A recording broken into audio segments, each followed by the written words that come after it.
All right, so we're going to talk a little bit about the harness in the car seat. So a lot of parents ask, how tight does it need to be?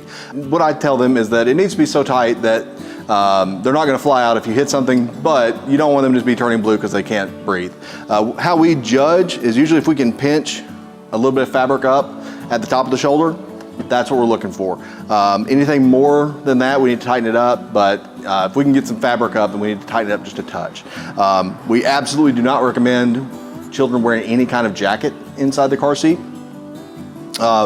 because most children's jackets, one, are very puffy, and two, have a polyester shell, which these webbing straps will not grip onto. So where the straps enter the car seat, if we have a child that's rear facing, we want them to be at or below the break of the shoulder, ideally right at the top of the shoulder, but if you had to choose, we'd want you to go below.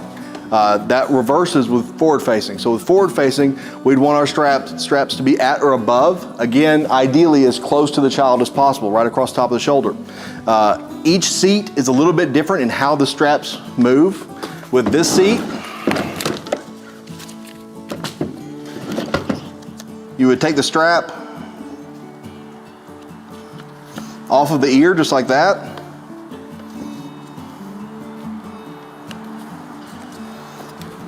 Pull them out the front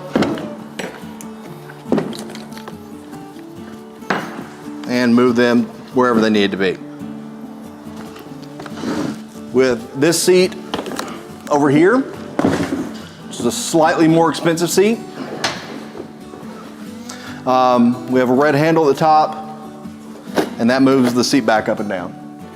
So it all depends on how much what kind of features the seat has. Just like in vehicles, the higher up you go in price, the more features that you can get. But just because you've spent $1,000 on a car seat does not mean that it is the best one out there. Every single seat that's on the market meets the exact same standards put out by the federal government.